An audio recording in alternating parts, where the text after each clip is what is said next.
ಈ ದಿನ ಬಳ್ಳಾರಿ ಮಹಾನಗರ ಪಾಲಿಕೆ ವ್ಯಾಪ್ತಿಗೆ ಬರ್ತಕ್ಕಂಥ ಗುಗ್ಗರಟ್ಟಿ KHP ಕಾಲೋನಿ ಅಂದರೆ ಕರ್ನಾಟಕ ಗೃಹ ಮಂಡಳಿಯಿಂದ ಏನು ನಿರ್ಮಾಣ ಆಗಿದೆ 2017ರಲ್ಲಿ ಅಲ್ಲಿ ಎಲ್ಲ ನಿವಾಸಿಗಳ ಹತ್ರ ಸಾರ್ವಜನಿಕರ ಹತ್ರ ಹಣ ಪಾವತಿ ಮಾಡಿಕೊಂಡು ಕರ್ನಾಟಕ ಗೃಹ ಮಂಡಳಿ ಅಂತ ಏನಿದೆ ಅವರು ಬಳ್ಳಾರಿಯಲ್ಲಿ ಸುಮಾರು ಒಂದು 10.5 ಎಕರೆ ಜಾಗದಲ್ಲಿ ಒಂದು ವಸತಿ ನಿರ್ಮಾಣವನ್ನು ಮಾಡ್ತಾರೆ.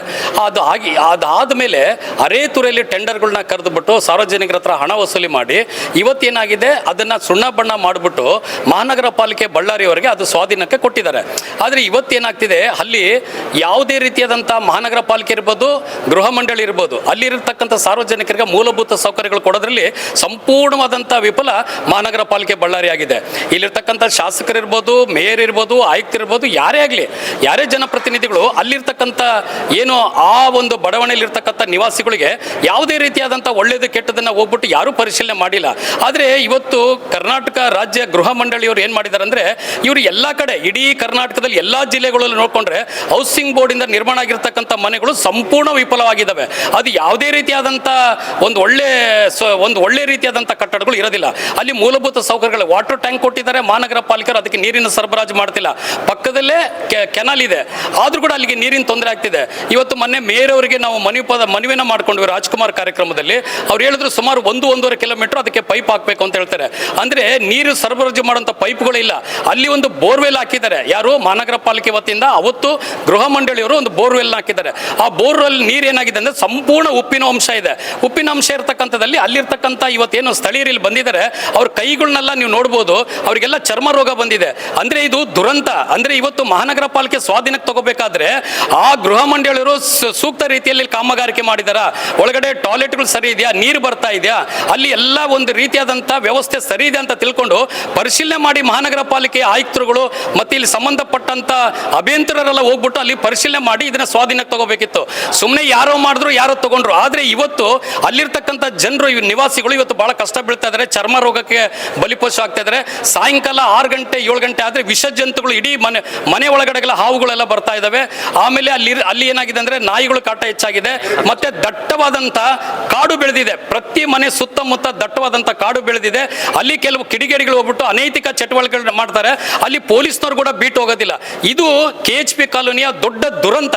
ಇದನ್ನು ನಾವು ಇಲ್ಲಿಗೆ ಬಿಡಲ್ಲ. ಇವತ್ತು ಮಹಾನಗರ ಪಾಲಿಕೆ ಮೇಯರ್ಗಳಿದ್ದೀವಿ, ಆಯುಕ್ತರುಗಳಿದ್ದೀವಿ, ಮುಂದೆ ಶಾಸಕರು, ನಮ್ಮ ಬಳ್ಳಾರಿಯ ಶಾಸಕರು ಕೂಡ ಗಮನ ಹರಿಸ್ತೀವಿ. ಅದ್ರ ನಂತರ ಈ KHP ಹಗರಣ ಏನಿದೆ, ಬೇರೆ ಬಳ್ಳಾರಿ ಇದೊಂದೇ ಅಲ್ಲ, ಎಲ್ಲೆಲ್ಲಿ KHP ಕಾಲೋನಿಯಿಂದ ನಿವೇಶನಗಳು ಮಾಡಿದೆ ಅದ್ರ ದೊಡ್ಡ ಹಗರಣದ ವಿರುದ್ಧ ಕರ್ನಾಟಕ ರಕ್ಷಣಾ ವೇದಿಕೆ ಕಾವಲು ಪಡೆ ನಾವು ಹೋರಾಟ ಮಾಡ್ತೀವಿ. ಯಾವ ಅಧಿಕಾರಿ ಇದರಲ್ಲಿ ಲಪ್ಟಾಯಿಸಿದ್ದಾರೆ, ಯಾರು ಅಧಿಕಾರಿ ಹಣ ಹೊಡೆದಿದ್ದಾನೆ ಅವನ್ನ ಜೈಲಿಗೆ ಹಾಕುವಂತ ಕೆಲಸ ಕರ್ನಾಟಕ ರಕ್ಷಣಾ ವೇದಿಕೆ ಕಾವಲು ಪಡೆ ನಾವು ಮಾಡ್ತೀವಿ. ಈಗಾಗಲೇ ಶಿವಮೊಗ್ಗ, ದಾವಣಗೆರೆ ಕೆಲವೊಂದು ಜಿಲ್ಲೆಗಳಲ್ಲಿ ಈ KHP ಕಾಲೋನಿಗಳ ವಿರುದ್ಧ ನಮ್ಮ ಹೋರಾಟ ಮಾಡ್ತಾ ಇದ್ವಿ. ಅದೇ ನಿಟ್ಟಿನಲ್ಲಿ ಕೂಡ ಬಳ್ಳಾರಿಯಲ್ಲಿ ಕೂಡ ಇದಾಗಿರೋದ್ರಿಂದ ಬಳ್ಳಾರಿಯಲ್ಲಿ ಕೂಡ ಹೌಸಿಂಗ್ ಬೋರ್ಡ್ ಕಚೇರಿ ಮುಂದೆ ಹೋರಾಟ ಮಾಡ್ತೀವಿ. ಎಲ್ಲ ಮೇಯರು ನಮ್ಮ ಶಾಸಕರ ಗಮನ ಹರಿಸ್ಬಿಟ್ಟು ಅಲ್ಲಿರ್ತಕ್ಕಂಥ KHP ಕಾಲೋನಿಯಲ್ಲಿ ಏನು ಆಗುವಗಳು ಆಗಿದೆ ಅದನ್ನು ಶಾಸಕರ ಗಮನಕ್ಕೂ ತಗೊಂಡೋಗ್ತೀವಿ, ಮೇಯರ್ ಗಮನಕ್ಕೆ ತಗೊಂಡೋಗ್ತೀವಿ. ಎಲ್ಲ ಉನ್ನತ ಅಧಿಕಾರಿಗಳ ಮಟ್ಟದಲ್ಲಿ ಒಂದು ಸಭೆ ಮಾಡಿ KHP ಕಾಲೋನಿಯಲ್ಲಿ ಇರ್ತಕ್ಕಂಥ ಎಲ್ಲ ಸಾರ್ವಜನಿಕರಿಗೆ ನ್ಯಾಯ ಸಿಗೋವರೆಗೂ ಕರ್ನಾಟಕ ರಕ್ಷಣಾ ವೇದಿಕೆ ನಾವು ಹೋರಾಟ ಮಾಡ್ತೀವಿ ಅಂತ ಈ ಸಂದರ್ಭ ತಿಳಿಸಕ್ಕೆ ಇಷ್ಟಪಡ್ತೀನಿ. Karnataka housing board colony resident, ನಾನು ರಿಟೈರ್ಡ್ ಇಂಜಿನಿಯರ್. ನಾನು 2019ರಲ್ಲಿ ಮನೆ ತಗೊಂಡಿದ್ದೀನಿ. ಅಲ್ಲಿ ಇವತ್ತುವರೆಗೆ ನೀರಿನ ಸರಬರಾಜು ಇಲ್ಲ. ಅಲ್ಲಿ ಪೈಪ್ಲೈನ್ ವರ್ಕ್ ನಡೆದಿದೆ, ಪೈಪ್ಲೈನ್ ವರ್ಕ್ ನಿಲ್ಲಿಸಿದ್ದಾರೆ. ಆ ಕೆನಾಲ್ ಪಕ್ಕೆಯಿಂದ ತೋಡಬೇಕಾಗಿ ಅದಕ್ಕೆ ಸ್ಟಾಪ್ ಮಾಡಿದ್ದಾರೆ. ಅದು ಇವತ್ತುವರೆಗೆ ಹೌಸಿಂಗ್ ಬೋರ್ಡ್ ಅವರಿಗೆ ಹೇಳಿದರು, ಮಹಾನಗರ ಪಾಲಿಕೆ ಮೇಲೆ ಹೇಳ್ತಾರೆ, ಮಹಾನಗರ ಪಾಲಿಕೆಯವರು ಹೇಳಿದರೆ ಹೌಸಿಂಗ್ ಬೋರ್ಡ್ ಮೇಲೆ ಹೇಳ್ತಾ ಇದ್ದಾರೆ. ಸರ್, ನಾವು ಇವಾಗ ಯಾಕೆ ಮಾತಾಡ್ತೀವಿ ಅಂದರೆ ನಾವು ಎಲ್ಲ ಆಫೀಸ್ಗಳು ತಿರುಗಾಕತ್ತೀವಿ ಸರ್. ಪ್ರತಿಯೊಂದು ಆಫೀಸು ಹೌಸಿಂಗ್ ಬೋರ್ಡಿಗೆ ಹೋದರೆ ಹೌಸಿಂಗ್ ಬೋರ್ಡ್ ಅವರು ಮುನ್ಸಿಪಾಲ್ಟಿಗೆ ಹೋಗಂತಾರೆ, ಮುನ್ಸಿಪಾಲ್ಟಿಗೆ ಹೋದರೆ ಹೌಸಿಂಗ್ ಬೋರ್ಡಿಗೆ ಹೋಗಂತಾರೆ. ಇದೇ ಥರ ಬರೀ ಆ ಕಡೆಯಿಂದ ಈ ಕಡೆಯಿಂದ ಆ ಕಡೆ ಓಡಾಡಿಸಿ ನಾವು ರಿಟೈರ್ಡ್ ಪರ್ಸನ್ ಸರ್, ನಾವು ಎಷ್ಟು ಓಡಾಡಬೇಕು. ನಾವು ಹೌಸಿಂಗ್ ಬೋರ್ಡ್ ಅವ್ರನ್ನ ನಂಬಿಕೊಂಡು ಎಲ್ಲ ಪಕ್ಕ ಇರುತ್ತೆ ಅಂತೇಳಿ ನಾವು ಅಲ್ಲಿ ಹೋಗಿ ವಾಸ ಮಾಡಿದ್ದೀವಿ.